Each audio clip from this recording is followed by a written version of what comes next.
آزاد ہو، مجبور تقاضا نہ رہے، ہے تمنا کہ مجھے کوئی تمنا نہ رہے۔ سنتا ہوں فرشتے تھے سرنگو میرے حضور، نہ جانے میں اپنی ذات کے کس مرحلے میں تھا۔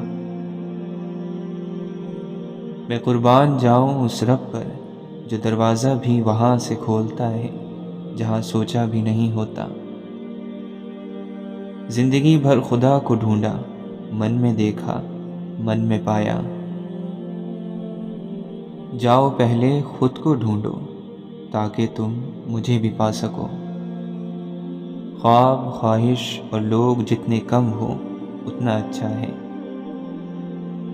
شجر جب بھی لگانا تم پرکھ لینا زمینوں کو کہ ہر مٹی کی فطرت میں زرخیزی نہیں ہوتی۔ واصف علی واصف فرماتے ہیں، علم اس وقت تک حاصل نہیں ہوتا جب تک کوئی عطا کرنے والا نہ ہو۔ آپ فرماتے ہیں، اگر کمائی جائز ہو تو لوگوں کو کھانا کھلانے سے بہتر کوئی چیز نہیں۔ وہی لوگ انمول ہوتے ہیں جو خیر کی خبر دیتے ہیں، پریشانی میں دلاسا اور بھروسہ دیتے ہیں۔ ایسے لوگ قیمت سے نہیں قسمت سے ملتے ہیں۔ ہر وہ انسان 2 ٹکے کا ہی ہے جو کسی کے دل میں جگہ بنانے کے بعد بھی اس سے بہتر کی تلاش میں رہتا ہے۔ کامیابی زیادہ تر ان لوگوں کے پاس آتی ہے جن کے پاس اسے دیکھنے کا وقت بھی نہیں ہوتا۔ زندگی سائیکل چلانے کی طرح ہے، اپنا توازن برقرار رکھنے کے لیے آپ کو چلتے رہنا چاہیے۔ عورت بھیڑ میں ہو یا تنہا، ذمہ داری ہوتی ہے، موقع نہیں۔ لوگ کہتے ہیں کسی ایک کے چلے جانے سے زندگی رک نہیں جاتی، لیکن یہ کوئی بھی نہیں جانتا کہ لاکھوں کے مل جانے سے بھی اس ایک کی کمی پوری نہیں ہو سکتی۔ مولانا رومی فرماتے ہیں، اپنے آپ میں کچھ کمال پیدا کر تاکہ دوسروں میں کمال دیکھ کر تم کہیں غم میں نہ پڑ جاؤ۔ مایوس ہونا چھوڑ دیں، کیونکہ جو دروازے زمین والوں کی سازشوں سے بند ہوتے ہیں ان سے بھی بڑے دروازے اللہ کے فضل سے کھل جاتے ہیں۔ اے اللہ، اپنے سجدوں میں مجھے اتنی عزت عطا کر دے کہ اس دنیا کو یاد کرنے کا وقت ہی نہ ملے۔ کوئی دن ایسا نہیں جب میں نے رحمان کو رحیم نہ پایا ہو۔ جھوٹ کے درختوں پر اعتبار کی چڑیا لوٹ کر نہیں آتی۔ آپ اللہ سے دور ہو گئے ہیں پر اللہ آپ سے نہیں۔ مولانا رومی فرماتے ہیں، میں نے شمس سے پوچھا کہ تصوف کیا ہے؟ اس نے کہا، دل میں خوشی محسوس کرنا جب دکھ اور تکلیف ظاہر ہو۔ اپنی روح کی تلاش کرو، اپنے دل کو صرف ان ہڈیوں میں نہ رکھو۔ عقل مند وہ ہے جو صورت ہی کو نہیں سیرت کو بھی سنوارنے کی کوشش کرے۔ کسی بزرگ سے کہا گیا کہ کچھ نصیحت کر دیں، فرمانے لگے، بس دھیان رکھنا کوئی اللہ سے تمہاری شکایت نہ کرے۔ سجدہ خوشی کا ہو یا غم کا، توفیق ملنا بڑی بات ہے۔ یہ بھی تو ممکن ہے کہ جس کو بدتر کہہ کر رسوا کر رہے ہو، اللہ کے یہاں اس شخص کا مقام تم سے بھی برتر ہو۔ تھام لی ہے جب صبر کی رسی تو پھر کیا فرق پڑتا ہے، مخالف ایک فرد ہو یا پھر لاکھوں کا کوئی لشکر ہو۔ فرعون کی بیوی نے خود کو تب بدلا جب وہ خدائی کا دعویٰ کرنے والے کے محل میں تھی۔ نوح علیہ السلام کے بیٹے نے اس وقت بھی خود کو بدلنے سے انکار کر دیا جب وہ ایک نبی کے گھر میں تھا۔ آپ کے بدلنے یا نہ بدلنے کا فیصلہ آپ کا اپنا ہے، آپ اس کے لیے حالات کی شکایت نہیں کر سکتے۔ بعض دفعہ ہم درست فیصلے کرتے ہیں اور بعض دفعہ ہمارے فیصلے ہمیں درست کر دیتے ہیں۔ اللہ کا قرب پا لینا ایسی منزل ہے جس کے بعد کوئی مشکل نہیں۔ اے اللہ، تیرا ذکر ہے میری زندگی، تیرا بھولنا میری موت ہے۔ یار تک پہنچنے سے پہلے دل یار تک پہنچنا ضروری ہے۔ اگر زندگی میں کچھ کرنا چاہتے ہو تو اپنے غرور کو اپنے پاؤں کے نیچے رکھ کر چلنا سیکھو۔ برے اعمال دیمک کی طرح ہیں، ان کے ذریعے باہر سے تو کچھ نہیں بدلتا مگر اندر سے سب مٹی ہو جاتا ہے۔ خوبصورت چہرہ بھی بوڑھا ہو جاتا ہے، پرکشش جسم بھی ایک دن ڈھل جاتا ہے، لیکن ایک اچھا انسان ہمیشہ اچھا انسان ہی رہتا ہے۔ اور جانتے ہو دعا کیا ہے؟ اپنی ہر پریشانی اللہ کو بتا کر خود بے فکر ہو جانا۔ اللہ تعالیٰ کی عطاؤں پر الحمدللہ اور اپنی خطاؤں پر استغفر اللہ کہنا اللہ کو بہت پسند ہے۔ اے اللہ، جن لوگوں سے تو راضی ہے ہمیں بھی ان لوگوں میں شامل کر دے۔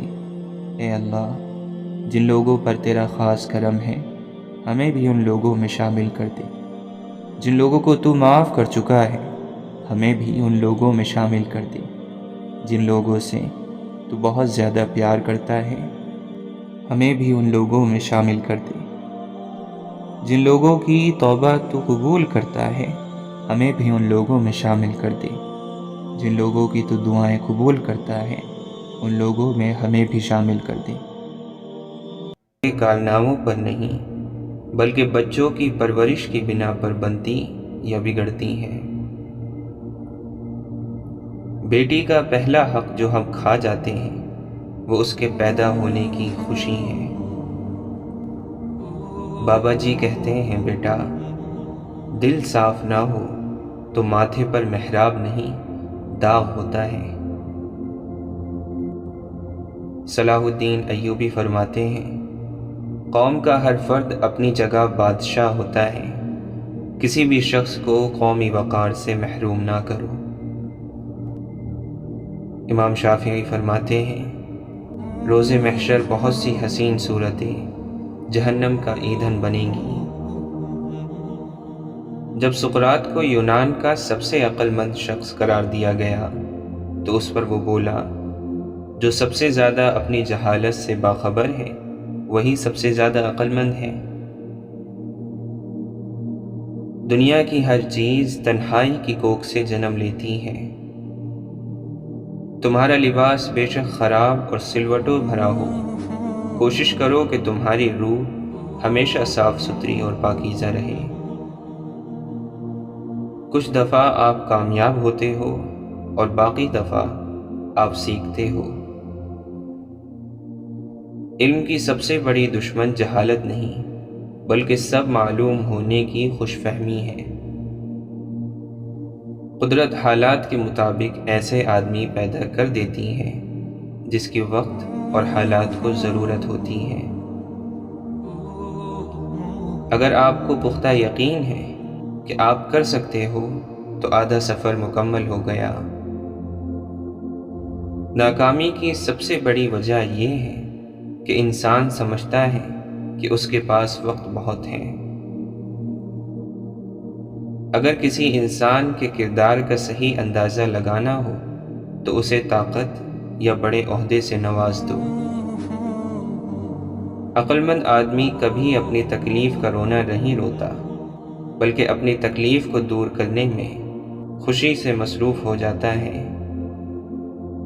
بے خوف ہونے کے لیے با کردار ہونا ضروری ہے۔ جس کو احساس نہ جگائے اس کو کون جگا سکتا ہے؟ انسان غیروں سے ملی عزت اور اپنوں سے ملی ذلت کبھی نہیں بھولتا۔ اشفاق احمد فرماتے ہیں، میں نے پوچھا بابا جی حسد کیا ہے؟ کہنے لگے رب کی تقسیم سے اختلاف رکھنا۔ اپنے اپنے دائرے میں دیکھ لو، حسب طاقت ہر کوئی فرعون ہے۔ سیانے کہتے ہیں، اتنے اجلے نہ بنو کہ دوسرے میلے نظر آنے لگیں۔ ہم خود کو ہی سنوار لیں، سدھار لیں، معاشرے پر ہمارا یہی احسان کافی ہوگا۔ ہم نے جمال یار نہ دیکھا تو کیا ہوا، ہم پر نگاہ یار ہے یہ بھی تو کم نہیں۔ رحمتو آؤ کلیجے سے لگا لو مجھ کو، جانے پھر کب کوئی مجھ سا گناہ گار ملے۔ ایک بزرگ فرماتے ہیں، شاخ پر بیٹھا پرندہ شاخ کی کمزوری سے نہیں ڈرتا، کیونکہ اسے اپنے پروں پر اعتماد ہوتا ہے۔ اگر زندگی میں سکون چاہتے ہو تو کبھی کسی سے توقع مت رکھو، کیونکہ توقع کا پیالہ ہمیشہ ٹھوکروں کی ضد میں رہتا ہے۔ آنسوؤں کو ضائع نہیں کرنا چاہیے، جب بھی آئیں سجدے میں گر کر اپنے رب کائنات کے حوالے کر دیں، تب آپ کو وہاں سے تسلی بھی ملے گی، سکون بھی اور حل بھی، کیونکہ وہ قدردان ہے۔ ہر انسان کے اندر دو بھیڑیے ہوتے ہیں، ایک اچھائی کا، دوسرا برائی کا۔ غالب وہی رہتا ہے جسے ہم کھلاتے پلاتے ہیں۔ غلامی کی بدترین شکل وہ ہے جب غلاموں کو اپنی زنجیروں سے پیار ہو جائے۔ گناہ میں وقتی مزہ ضرور ہے، مگر سکون اور خوشی ہرگز نہیں ہے۔ گناہ وہ کھارا پانی ہے جس سے پیاس نہیں بجھتی۔ حاصل کی ناقدری اور لا حاصل کی حسرت ختم ہی نہیں ہوتی۔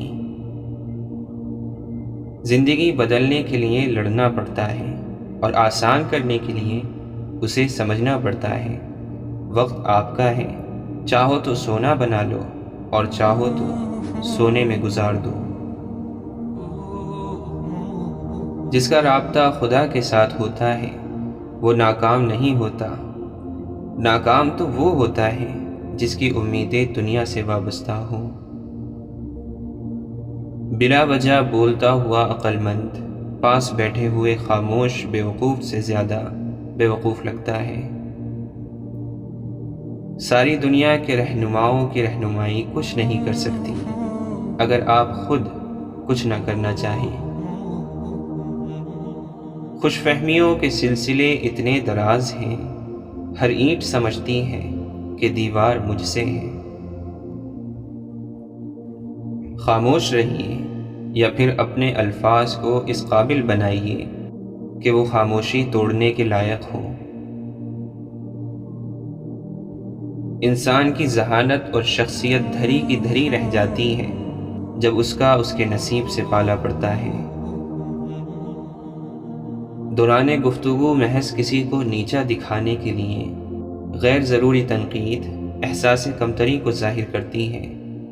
ایک سلجھا ہوا انسان بلا وجہ کڑوے اور تلخ لہجے میں بات نہیں کرتا۔ بعض لوگ زیادہ بولنے کو اہم سمجھتے ہیں، مگر کم بولنا اس سے بھی زیادہ اہم ہے۔ مگر کم بولنے کے لیے برداشت کی طاقت ضروری ہے، اور برداشت کی طاقت بہت کم لوگوں میں ہوتی ہے۔ ہر ایک کی سنو اور ہر ایک سے سیکھو، کیونکہ ہر کوئی سب کچھ نہیں جانتا، لیکن ہر ایک کچھ نہ کچھ ضرور جانتا ہے۔ دوسروں کی غلطیاں اور کوتاہیاں بھری محفل میں بیان کرنا کم ظرف اور احساس کمتری کے شکار لوگوں کا کام ہوتا ہے۔ اچھا انسان معافی جلدی مانگ لیتا ہے اور معاف بھی جلدی کر دیتا ہے۔ مولانا رومی فرماتے ہیں، ہمارے نزدیک ہر چیز کا نام اس کے ظاہر پر ہے، لیکن اللہ کے نزدیک اس کے باطن پر۔ موسیٰ علیہ السلام کے نزدیک لکڑی کا نام عصا تھا، لیکن اللہ کے نزدیک اژدہا۔ عمر رضی اللہ عنہ کا نام لوگوں کے درمیان بت پرست تھا، لیکن اللہ جانتا تھا کہ وہ آخرت میں مومن ہے۔ جو تکلیف برداشت کرتا ہے وہی خزانے حاصل کرتا ہے۔ جو مسلسل کوشش کیے جاتا ہے وہ اپنے اصل مقصد کے حاصل کرنے میں کامیاب ہو جاتا ہے۔ دنیاوی عقل کی دوڑ صرف قبر کے گھڑے تک ہے، اس کے بعد کے حالات اس کے ادراک میں نہیں آ سکتے۔ وہ صرف انبیاء بتا سکتے ہیں جن کو عقل خدا بندی حاصل ہے۔ جو شخص قلبی بصیرت کے ساتھ آسمان کو دیکھے گا اس کو نظر آئے گا کہ وہاں ہر وقت قدرت کا کوئی نہ کوئی مظاہرہ ہو رہا ہے۔ کمال کو دوسروں کی نگاہوں سے چھپانا بھی ایک کمال ہے، لیکن اپنی نگاہوں میں اپنے کمالات کمال نہ ہوں تب کمال ہے۔ جس نے کبھی غلطی نہیں کی اس نے کبھی کوئی نئی بات تلاش نہیں کی۔ صحیح کام کرنے کے لیے وقت کا انتظار نہیں کیا جاتا، اور لوگوں کے غلام مت بنو جب اللہ نے تمہیں آزاد پیدا کیا ہے۔ جب تک آپ کو خود سوچنا نہیں آئے گا آپ قرآن سے کوئی خاص کام نہیں لے سکتے۔ قرآن نبی علیہ السلام کے غار حرا کے سوالوں کا جواب ہے۔ اللہ تعالیٰ قرآن مجید میں فرماتا ہے، اے ایمان والو، جو رزق ہم نے تمہیں عطا کیا ہے اس میں سے وہ دن آنے سے پہلے پہلے اللہ کی راہ میں خرچ کر لو، جس دن نہ تو خرید و فروخت ہوگی، نہ دوستی کام آئے گی اور نہ سفارش، اور ظالم تو وہی لوگ ہیں جو ان باتوں کے منکر ہیں۔ اور آپ اپنی آنکھیں دنیاوی زندگی کی ان عارضی رونقوں پر نہ ڈالیے جو ہم نے مختلف قسم کے لوگوں کو دنیاوی زندگی کی آرائش کے لیے دے رکھی ہیں، تاکہ ان چیزوں کے ذریعے ہم انہیں آزمائش میں ڈال دیں، اور آپ کے رب کا دیا ہوا رزق ہی بہتر اور ہمیشہ رہنے والا ہے۔